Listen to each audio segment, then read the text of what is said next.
Welcome to Google IAS. आप already जानते हैं कि लेक्चर 5 तक आपके अपलोड किए जा चुके हैं पॉलिटी से रिलेटेड। आज हम लेक्चर रिकॉर्ड करेंगे लेक्चर 6 का। तो मिशन एचसीएस में हम कौन सा लेक्चर रिकॉर्ड करेंगे? लेक्चर 6। तो जैसा कि हम चर्चा कर रहे थे, अभी तक मैंने चर्चा करी थी रेगुलेटिंग एक्ट 1773 से, उसके बाद हमने चार्टर एक्ट देखे और कहीं ना कहीं हमने जो इंपॉर्टेंट चार्टर एक्ट देखा वो चार्टर एक्ट ऑफ 1833 दिखा, क्योंकि जो गवर्नर जनरल ऑफ बंगाल था, जो रेगुलेटिंग एक्ट 1773 से बनाया गया था, अब वो गवर्नर जनरल ऑफ इंडिया हो चुका है। और हमने देखा जो 1857 की जो क्रांति हुई थी, 1857 का जो एक तरह से रिवोल्ट हुआ था, उसके पश्चात हमें क्या दिखता है कि एक नया पद हमें दिखता है वाइसरॉय का। हालांकि सब्सटेंशियली तो ये नया पद नहीं था, उसी आदमी को रिक्रूट किया गया था। इसलिए हम कहते हैं जो आखिरी गवर्नर जनरल ऑफ इंडिया था वो लॉर्ड कैनिंग था, और वही लॉर्ड कैनिंग आपके पहले वाइसरॉय भी बने, राइट। तो there was no substantial changes. वास्तविकता के आधार पर देखा जाए तो कोई भी परिवर्तन नहीं हुआ था। और हमने देखा था एक नया पद हमें दिखता है सेक्रेटरी ऑफ स्टेट का, जो कैबिनेट लेवल के आदमी हैं, राइट। और उसके बाद हमने कहीं ना कहीं इंडियन काउंसिल एक्ट की चर्चा करी थी। उसके पश्चात हमने गवर्नमेंट ऑफ इंडिया 1919 देखा था, जिसमें डायरची को लाया गया था, और डायरची के नाम पे कहीं ना कहीं एक धोखा दिया जा रहा था। अभी भी केंद्रीकरण की जो एक व्यवस्था थी वो अभी भी मौजूद थी, चाहे वो गवर्नमेंट ऑफ इंडिया 1935 ही क्यों नहीं था, क्योंकि डायरची को केंद्रीय स्तर पर लाया गया। हाँ, वो बात अलग है कि इसको लागू नहीं किया गया। देखिए, शुरू करने से पहले मैं आपको ये बताना चाहता हूँ कि जैसे मैंने कहा था कि डायरची को लाया जाता है, और कहीं ना कहीं उसके साथ साथ केंद्रीकरण, सेंट्रलाइजेशन अभी भी दिखता है। क्योंकि डायरची अगर आएगी तो डायरची क्या करती है, वो प्रोविंशियल लेवल पे ऑटोनॉमी दे देती है, यानी कि प्रांतीय स्तर पे जो सरकारें हैं वो अपने मुद्दों पर स्वतंत्र होकर, स्वयं स्वतंत्र होकर काम कर सकती है। परंतु ऐसा में नहीं दिखता। इसके पीछे रीज़न क्या है? देखिए, यहाँ पर आपको दिख रहा होगा कि जो वाइसरॉयस ओवरराइडिंग पावर है ना, इसको मजबूत किया गया। वाइसरॉय की जो प्रांतीय स्तर पे, क्योंकि वाइसरॉय तो बैठता था केंद्र में, प्रांत में बैठते थे गवर्नर। तो गवर्नर, जैसे मैंने बताया था, डायरची में क्या होता है, सब्जेक्ट जो होते हैं वो रिजर्व सब्जेक्ट होता है और ट्रांसफर सब्जेक्ट होता है।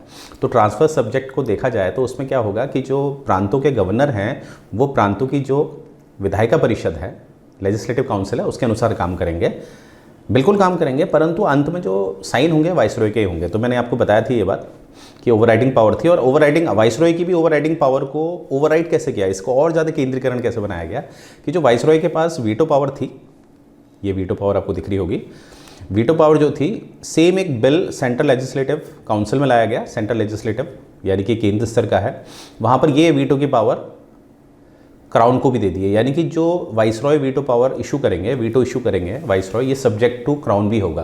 क्राउन चाहे तो वाइसरॉय के द्वारा जारी किया गया जो वीटो है उसको कहीं ना कहीं क्या कर सकते हैं, निष्कासित भी कर सकते हैं, राइट। तो यहाँ पर आप दिख रहे होंगे वाइसरॉय की भी पावर को ओवरराइड किया जा रहा है। यानी कि एक भारत की शासन व्यवस्था, प्रशासन व्यवस्था पे कहीं ना कहीं इंटरफेरेंस किया जा रहा है क्राउन को, ठीक है। बहुत ज़्यादा क्राउन को इंटरफेयर करवाया जा रहा है। तो केंद्रीकरण में इसलिए बोल रहा हूँ। आगे देखें, apart from the power of promulgate ordinance, आपको पता है और अध्यादेश जारी करने का अधिकार मिल गया है किसको, वाइसरॉय को, इंडियन काउंसिल एक्ट 1861 के द्वारा मैंने आपको बताया था। तो ordinance during the recess of legislature, the viceroy had independent power of legislation concurrent with those of the legislature. मतलब एक सिंपल सी बात है, इसको ऐसे आप समझेंगे जैसे वर्तमान में क्या होता है कि हमारे राष्ट्रपति या प्रांतों में हमारे जो गवर्नर हैं, प्रांतों से मेरा मतलब है राज्य जो हैं हमारे, तो आज के समय पर भी जो अध्यादेश जारी किया जाता है वो तभी जारी किया जा सकता है जब आपकी केंद्रीय स्तर पे जो संसद है वो सत्र पे नहीं है, तभी अध्यादेश जारी किए जा सकते हैं राष्ट्रपति के द्वारा। और यही चीज़ हमें प्रांतों में भी दिखती है। प्रांतों की जो विधानमंडल है वो अगर सत्र पे नहीं है तभी गवर्नर अध्यादेश जारी कर सकते हैं, अन्यथा नहीं कर सकते। परंतु यहाँ पर हमें क्या दिखता है, वाइसरॉय के केस में हमें ये दिखाया जा रहा है कि वाइसरॉय क्या कर सकता था कि उसके पास ये शक्ति दी गई थी, अध्यादेश तो जारी कर सकता है, अध्यादेश तो वो जारी कर सकता है आपातकाल की स्थिति। ये लिखा था आपातकाल की स्थिति। आपातकाल की स्थिति का ये कतई मतलब नहीं बताया था उन्होंने कि अगर सेंट्रल लेजिस्लेटिव जो काउंसिल है अगर वो सत्र पे है, क्या वाइसरॉय तब अध्यादेश जारी नहीं कर सकता? कर सकता है, क्योंकि ऐसा तो कुछ लिखा ही नहीं था। सिर्फ ये लिखा था कि इमरजेंसी जब भी होगी, आपातकाल की स्थिति बनेगी, तो वाइसरॉय अध्यादेश जारी कर सकते हैं। और ये भी इसमें बताया गया था कि वाइसरॉय जो है, जो सेंट्रल लेजिस्लेटिव असेंबली अपना काम कर रही है, परिषद अपना काम कर रही है, उसके साथ साथ वाइसरॉय भी अपने स्तर पे कानून जारी कर सकते हैं, जिसकी वैधता बिल्कुल सेंट्रल काउंसिल के एक्ट के बराबर होगी। अब कैसे समझेंगे? आज आप मुझे बताइए, राष्ट्रपति अपना जो भी ऑर्डर निकालते हैं, एक एग्जीक्यूटिव ऑर्डर हुआ ना, राष्ट्रपति के द्वारा अगर कोई ऑर्डर निकाला जा रहा है, ये बात अलग है कि काउंसिल ऑफ मिनिस्टर की सलाह से ही वो काम करते हैं, परंतु अभी हम देखेंगे राष्ट्रपति का ऑर्डर निकालते हैं। पर वहीं पर पार्लियामेंट ने अगर कोई लॉ पास किया तो वो एक्ट होता है, ठीक है, एक ऑर्डर और एक्ट। और आप जानते हैं प्राथमिकता लोकतंत्र में ज़्यादा किसको दी जाती है? अधिनियम को दी जाती है। परंतु उस समय क्या था कि अगर कोई वाइसरॉय अपना ऑर्डर निकालेगा और वहीं पर सेंट्रल लेजिस्लेटिव जो काउंसिल है वो अध्यादेश, माफ़ कीजिएगा, कानून पास करेगी, तो यहाँ पर दोनों ही कानूनों को बराबर रखा जाएगा। परंतु वर्तमान में ऐसा नहीं होता। वर्तमान में कौन सा कानून जीतेगा? जो संसद पारित करती है, जो पार्लियामेंट से पास होता है। यानी कि एक्ट का रुतबा, अधिनियम का रुतबा राष्ट्रपति के ऑर्डर से बड़ा होता है, पर उस समय ऐसा नहीं था, राइट। तो यहाँ पर आप देखिएगा बाकी चीज़ें हमारे उतना काम करनी है, तो यहाँ से बस इतना याद रखिएगा, ये पार्ट जो मैंने आपको बताया है ये आपके बड़ा इंपॉर्टेंट पार्ट है, इसे हमेशा याद रखिएगा, राइट। आगे देखते हैं। अब देखिए एक स्टोरी ऐसी है, जैसे मैंने आपको गवर्नमेंट ऑफ इंडिया 1935 पढ़ा दिया है, राइट। अब थोड़ा सा मैं आपको पीछे ले जाऊँगा, क्योंकि जब हम आज की क्लास में हम देखेंगे कि जो इंडिपेंडेंस एक्ट पास हुआ था 1947 का, जिसके पश्चात हमें 2 डोमिनियन कंट्रीज़ हमें दिखी। मैं अभी कंट्रीज़ बोलूँगा, स्टेट नहीं बोलूँगा, क्योंकि स्टेट बोलने के लिए मुझे चाहिए संविधान, राइट। इस पर भी हम चर्चा करेंगे कि कंट्री और स्टेट में क्या डिफरेंस होता है। तो अभी मैंने बोला कि 2 डोमिनियन कंट्रीज़ हमें दिखने वाली है इंडिपेंडेंस एक्ट 1947 से। उससे पहले हमें समझना पड़ेगा, एक है कम्युनल अवार्ड 1932 का, ये क्या है? देखिए आपको मैंने ये स्टोरी बताई थी कि किस तरह से जो साइमन कमीशन भारत में आया था 3 फरवरी 1928 को, अगर आपको याद हो। साइमन कमीशन, ये देखिए साइमन कमीशन भारत में कब आया था? 3 फरवरी 1928। बना तो ये 1927 में था। तो जब भारत में आया था इसका विरोध हुआ, हर तरीके से इसका विरोध हुआ, क्योंकि इसमें एक भी कोई भारतीय शामिल नहीं था। फिर भी इसने क्या करा, अपनी एक रिपोर्ट दी। उस रिपोर्ट के तहत 3 गोलमेज सभाएं हुई, जिसे आप 3 राउंड टेबल कॉन्फ्रेंस जानते हैं, जो 1930 से 1932 तक चला, जिसके पश्चात हमें एक वाइट पेपर दिखता है, और वो कहीं ना कहीं एक आधार बनता है किसका? Government of India 1935। तो ये मैंने आप पे चर्चा करी थी। अब देखिए 1932 यानी कि जो आखिरी गोल में सभा हुई थी, तीसरी वाली गोल में सभा हुई थी, वो 1932 में हुई थी। उसके पश्चात ये साफ पता चल गया था कि जो मुस्लिम्स हैं, जो आपके दलित वर्ग हैं, वो एक अलग कम्युनल रिप्रेजेंटेशन चाहते हैं, अलग कम्युनल रिप्रेजेंटेशन चाहते हैं। इसी का फ़ायदा उठाया जाएगा। और रैमसे मैकडॉनल्ड जो है, जिन्होंने 3 की 3 मीटिंग अटेंड करी थी, गोलमेज सभाएं, उन्होंने इसको कहीं ना कहीं डिक्लेयर कर दिया, घोषणा कर दी इसकी कि कम्युनल अवार्ड दिया जाएगा भारत में। अब इसी ऑर्डर के पश्चात हमें दिखता है, इस अवार्ड के पश्चात हमें दिखता है, जो महात्मा गांधी जी हैं, जो इस समय यरवड़ा जेल में थे, उन्होंने भूख हड़ताल में चले गए थे। अब यहाँ पर देखिए कम्युनल अवार्ड जो है, रैमसे मैकडॉनल्ड कह रहे हैं कि तुम्हारे लोग ही तो चाहते हैं, जिन्ना चाहते हैं मुस्लिम को अलग मिले, अंबेडकर साहब चाहते हैं दलित वर्गों को अलग मिले, इस तरह से। तो यहाँ पर गांधी जी अनशन पे चले जाते हैं। तो इसीलिए अंत में हमें दिखता है कि जो अंबेडकर साहब हैं वो गांधी जी से मिलने पूना जाते हैं, पूना यरवड़ा जेल में जाते हैं, और कहीं ना कहीं उन दोनों के बीच समझौता होता है, जिसे आप पूना पैक्ट नाम से जानते हैं। पूना पैक्ट 1932 किस किस के मध्य हुआ? गांधी जी और अंबेडकर साहब के बीच में, जिसमें यह तय हुआ कि सेपरेट इलेक्टोरेट तो नहीं मांगा जाएगा, पर रिजर्वेशन का प्रावधान होगा। ठीक है, रिजर्वेशन का प्रावधान होगा। परंतु आप देखिए पूना पैक्ट होने के बावजूद भी, ये देखिए पूना पैक्ट 1932 में हुआ था between Gandhi ji and Ambedkar sir. Poona pact होने के बावजूद भी अभी आपको दिखेगा कि ये 1932 वाला जो है ना, जो हमारा अभी इंडिया इंडिपेंडेंस एक्ट आएगा, उसमें ये आपको दिखेगा अभी भी, पूना पैक्ट होने के बावजूद भी, राइट। परंतु ये अच्छा हुआ कि पूना पैक्ट हो चुका था, ठीक है, अभी हमें समझ में आएगा। अब देखिए होता क्या है आगे, जैसे कि मैंने आपको बताया है कि भारत में, अब देखिए अब आपको सेकेंड वर्ल्ड वॉर समझना पड़ेगा। सेकेंड वर्ल्ड वॉर क्या है? 1939 से 1945 तक चला है सेकेंड वर्ल्ड वॉर। अब जब सेकेंड वर्ल्ड वॉर चला है तो कहीं ना कहीं अब ब्रिटेन को इस युद्ध में लड़ने के लिए भारतीयों का साथ चाहिए, ठीक है, भारतीयों का साथ चाहिए। अब पर यहाँ पर भारतीय जो हैं, भारतीय के जो दिग्गज नेता हैं, जैसे जवाहरलाल नेहरू जी, अंबेडकर साहब जी, तो यहाँ पर आप देखेंगे कि इस तरह के जो नेता हैं वो इसका फ़ायदा लेंगे, इवन वल्लभ भाई पटेल ऑल्सो, राइट। तो यहाँ पर आपको क्या दिखेगा, वो लोग मांग रखेंगे कि हमें ये वादा किया जाए कि इस लड़ाई में हम अगर आपका साथ देते हैं तो आप हमें एक डोमिनियन राज्य का दर्जा देंगे, डोमिनियन राज्य का दर्जा देंगे। अब देखिए आगे बढ़ने से पहले मुझे आप लोगों को समझाना है ये डोमिनियन स्टेटस क्या होता है, क्योंकि बहुत सारे बालक बालिकाएं डोमिनियन को नहीं समझ पाते, क्योंकि डोमिनियन की जो परिभाषा है वो एक डायनेमिक कॉन्सेप्ट पे निर्भर करती है। अब इसका क्या मतलब है कि वो समय के साथ बदली है, उसको परिभाषित किया गया था आगे चल के। अर्थात जैसे थोड़ा सा मैं आपको इतिहास की तरफ ले जाऊं तो एक है स्वराज, एक है पूर्ण स्वराज। 1906 में पहली बार आईएनसी ने स्वराज की मांग करी। स्वराज का अर्थ था कि प्रांतीय स्तर पे हम लोग अपना स्वयं शासन करेंगे, पूर्णतः हमें आज़ादी नहीं चाहिए, यानी कि हमारे जो संवेदनशील मुद्दे हैं केंद्रीय स्तर पे वो ब्रिटेन अपने आप देखे, परंतु प्रांतीय स्तर पे हमें आज़ादी चाहिए। इसको स्वराज कहा गया। इसको क्या कहा गया? स्वराज। और अंग्रेज इसे लिखते थे डोमिनियन, डोमिनियन स्टेटस। डोमिनियन का मतलब होता है कि आपको सोवरेनिटी इंटरनल दे दी जाएगी, संप्रभुता अंदरूनी दे दी जाएगी, पर जो एक्सटर्नल मैटर होते हैं वहाँ पर आपकी सोवरेनिटी कॉम्प्रोमाइज़ होगी, तो वो है डोमिनियन। तो जब स्वराज को इंग्लिश में ट्रांसलेट किया गया तो इसको डोमिनियन लिखा गया। अब डोमिनियन का अर्थ यहाँ से निकल के आया कि डोमिनियन मतलब है पूरी तरह से स्वतंत्रता ना होना, इंटरनल होना, एक्सटर्नल ना होना। अब यहीं पर मैं आपको लेके जा रहा हूँ 1931 में डोमिनियन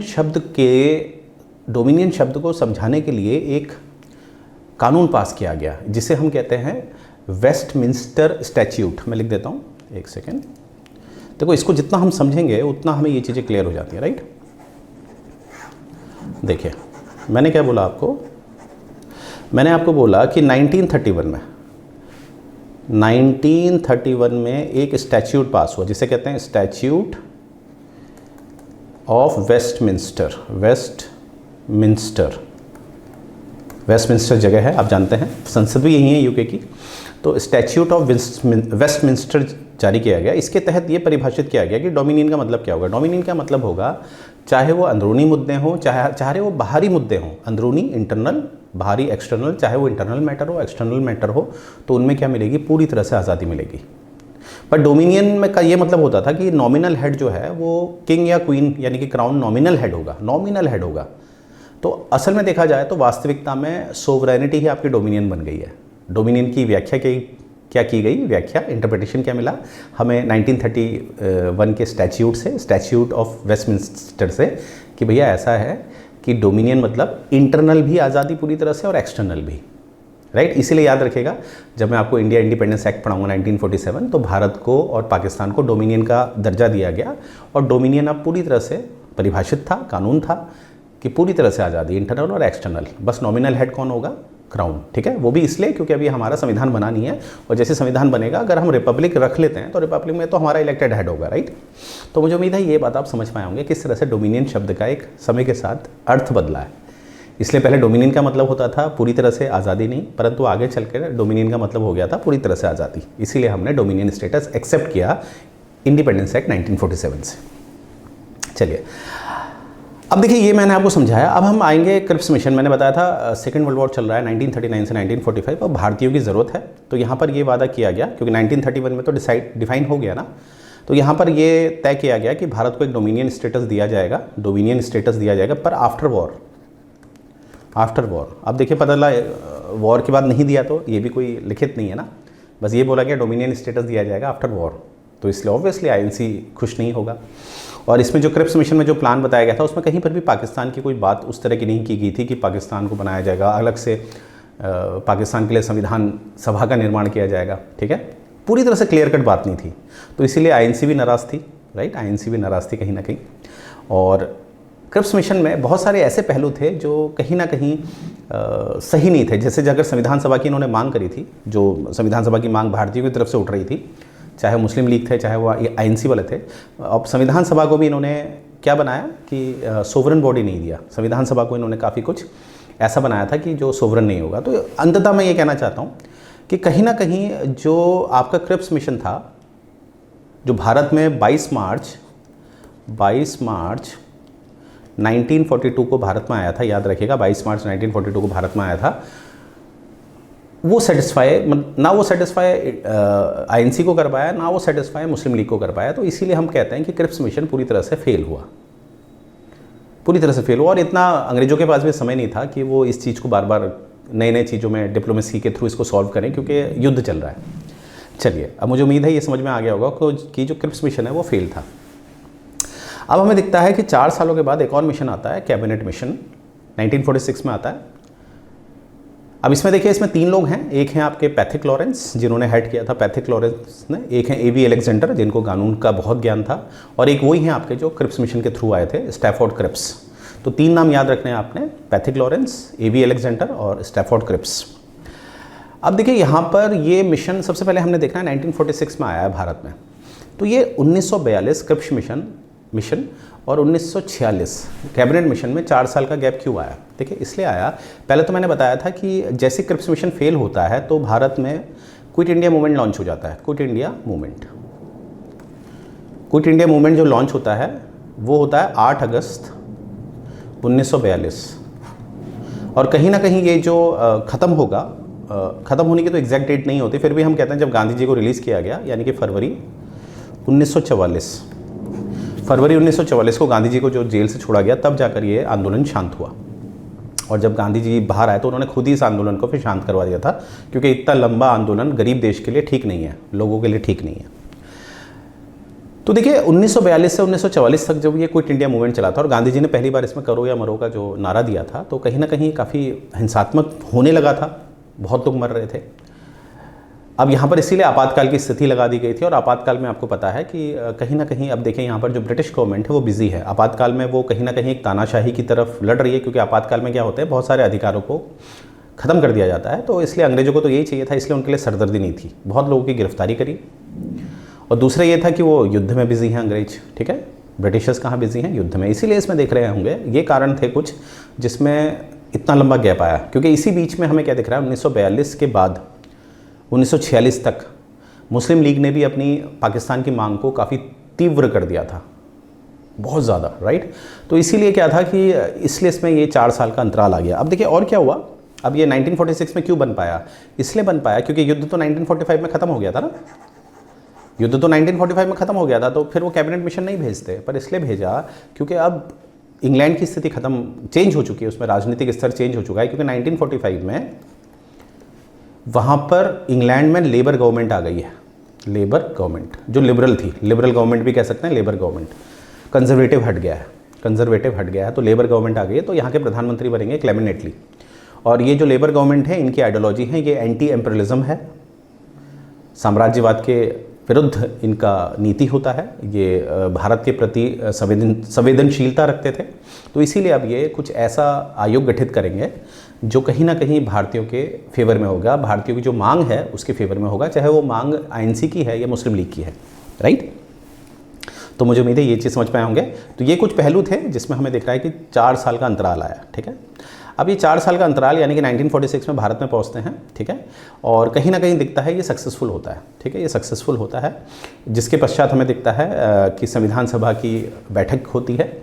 संविधान सभा का जो प्रारूप है वो कैबिनेट मिशन के द्वारा ही तय हुआ था कि टोटल जो कुल सीट होगी वो 389 होगी, जिसमें से जो ब्रिटिश इंडिया को मिलेगी वो 296 होंगी और जो प्रिंसी स्टेट को मिलेगी वो 93 होंगी, इस तरह से। और जो 93 सीट्स होंगी जो प्रिंसी स्टेट को मिल रही है ये मनोनीत होंगी, यानी कि नॉमिनेटेड होंगी। और 296 जो है ये निर्वाचित होंगी, इलेक्टेड होंगी, पर इनडायरेक्ट वे में इलेक्टेड होंगी, ठीक है।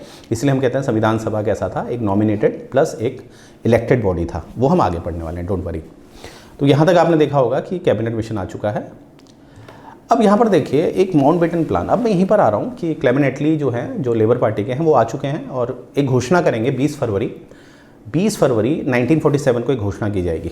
ये डेट आपने अच्छी तरह याद रखनी है, ये देखिए 20 फरवरी 1947 को कि भारत को हम आज़ाद कर देंगे 30 जून 1948, ये घोषणा हो गई है।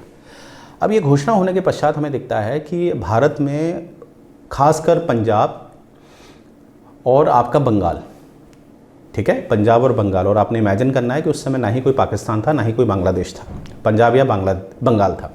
तो पंजाब और बंगाल में सबसे ज़्यादा हिंसा होती है, क्योंकि इसमें क्लियर कट नहीं था, इसमें यह था कि भारत को हम आज़ादी दे देंगे।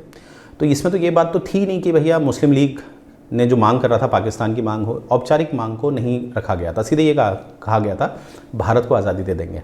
तो इसलिए काफ़ी आंदोलन हो गए, काफ़ी मारकाट हो गई। और ये आपातकाल की स्थिति देखते हुए काफ़ी मारकाट हो रही थी, क्योंकि अभी तक संयुक्त राष्ट्र भी बन चुका है। आप जानते हैं 1945 में संयुक्त राष्ट्र बन चुका है, तो ये इंटरनेशनल प्रेशर भी हो चुका था कि ये जो मारकाट है इसको ख़त्म किया जाए, जो मांग की जा रही है उसको माना जाए, यानी कि एक भारत और पाकिस्तान का निर्माण किया जाए। तो इसीलिए जो ये घोषणा 20 फरवरी को की गई थी क्लेमेंट एटली के द्वारा, फिर से एक और घोषणा की जाती है 3 जून को क्लेमेंट एटली के द्वारा कि एक पाकिस्तान बनेगा और एक भारत बनेगा। और उसी शाम को क्लेमेंट एटली जी जो भारत के वाइसरॉय हैं माउंटबेटन, उनको फ़ोन करते हैं कि फटाफट इसका प्लान बनाओ। तो इसी 3 जून 1947 को माउंटबेटन प्लान आता है भारत से, और रेडक्लिफ को बुलाया जाता है, जिससे भारत और पाकिस्तान का एक बॉर्डर बनाया जाता है। और इसीलिए आगे दिखता है हमें कि ब्रिटिश की पार्लियामेंट एक एक्ट पास करती है जिसके तहत 15 अगस्त 1947 को भारत को आज़ाद किया जाएगा, ये बात उठती है, राइट। और 15 अगस्त ही डेट क्यों डिसाइड की गई, तो इसके पीछे ये कारण माना जाता है कि जो भारत में जो माउंटबेटन है वो अपने ऑफिसर से कहते हैं कि कौन सी डेट चुनी जाए भारत को आज़ाद करने की, ये आज़ादी ये एक्ट पास करने की। तो ये तारीख डिसाइड होती है। जैसे हमें पता है कि हिरोशिमा नागासाकी में बम फेंके जाते हैं, उसके पश्चात हमें पता है कि सेकेंड वर्ल्ड वॉर ख़त्म हो जाता है, और कहीं ना कहीं जो 14 अगस्त 1945 को पूरी तरह से शांति, मतलब युद्ध खत्म हो जाता है, और 15 अगस्त 1945 की सुबह ऐसी है जिसने दूसरे विश्व युद्ध से निजात पाई थी। तो 15 अगस्त 1945 ऐसा दिन था जो सेकेंड वर्ल्ड वॉर से उभरा था। तो इसी डेट को लेते हुए ये डिसाइड किया गया कि 15 अगस्त को ही लिया जाएगा। तो 1947 का साल था, तो 15 अगस्त 1947 में भारत को आज़ादी दी गई। और 15 अगस्त 1947 का जो एक्ट है उसमें कुछ प्रावधान है, मैं ऐसे ही बता देता हूँ आपको। 2-3 प्रावधान बड़े इंपॉर्टेंट होते हैं, वो अपनी याद रखने। सबसे पहले तो क्या था, संविधान सभा की बात की गई कि दोनों ही संविधान सभा बनाई जाएंगी, पाकिस्तान की भी बनाई जाएगी और भारत की तो है ही, ठीक है। और कहीं ना कहीं कहा गया 2 डोमिनियन स्टेट बनेंगे, यानी कि 2 डोमिनियन कंट्रीज़ बनेंगी, एक पाकिस्तान बनेगा, एक भारत बनेगा। और डोमिनियन का मुझे उम्मीद है अब आप समझ गए होंगे। डोमिनियन मतलब एक तरह की सोवरेनिटी समझ लीजिए, but with nominal head as a crown, ठीक है। और कहीं ना कहीं इसमें एक प्रावधान ये भी डाला गया था कि जो प्रिंसली स्टेट है उनके पास अधिकार होगा कि या तो वो डोमिनियन ऑफ पाकिस्तान को ज्वाइन कर सकते हैं, या डोमिनियन ऑफ इंडिया को ज्वाइन कर सकते हैं, या वो स्वतंत्र भी रह सकते हैं। इसी कारण जब मैं आपको इतिहास पढ़ाऊँगा तब आपको दिखेगा कि जो जम्मू एंड कश्मीर के महाराजा हरि सिंह थे, उन्होंने ना पाकिस्तान को ज्वाइन किया ना भारत को, इसीलिए वो बोन ऑफ कंटेंशन बना आगे चल के, ठीक है। तो इसलिए हमने देखा कि इस तरह से भारत की आज़ादी हुई। और इसके पश्चात हमें दिखता है 15 अगस्त 1947 से जो हमारी संविधान सभा थी उसको एक पूर्णतः संप्रभुता भी मिली, क्योंकि अंग्रेज तो चले गए थे, अब क्राउन का उतना मतलब था नहीं। एक नॉमिनल हेड थी क्राउन, बट रियल पावर नहीं थी क्राउन के पास। यानी कि अब कहीं ना कहीं 15 अगस्त 1947 से जो संविधान सभा बनी थी 1946 में, जिसकी पहली बैठक 9 दिसंबर 1946 को हुई थी, अब वो 15 अगस्त 1947 से क्या हो चुकी है, स्वतंत्र हो चुकी है, राइट। तो ये चीज़ याद रखिएगा। तो देखिए अब यहीं से ये एंड होता है, फिर हम देखेंगे अब हरियाणा का पेपर बहुत जल्द है, तो मैं चाहता हूँ आपका भी ऐसे ही एक नाम आना चाहिए, राइट। इस तरह से जब आप पढ़ेंगे पूरी स्टोरी को समझेंगे, क्योंकि आपका इस लेवल में सिलेक्शन जानकर नहीं होता, समझ कर होता है। It's not about how much you know, it's about how much you understand, right. क्योंकि मेंस लिखना होता है, राइट। ये कुछ अचीवमेंट हमारे देख सकते हैं आप। और देखिए अगर आपको ये हमारा प्रयास पसंद आ रहा है तो आपने क्या देखना है कि यहाँ पर जो इसकी जो फीस पड़ेगी आपको, वो मात्र आपको पड़ेगी 4,999 की, जिसमें 50% डिस्काउंट चल रहा है, अन्यथा ये 9,999 की थी।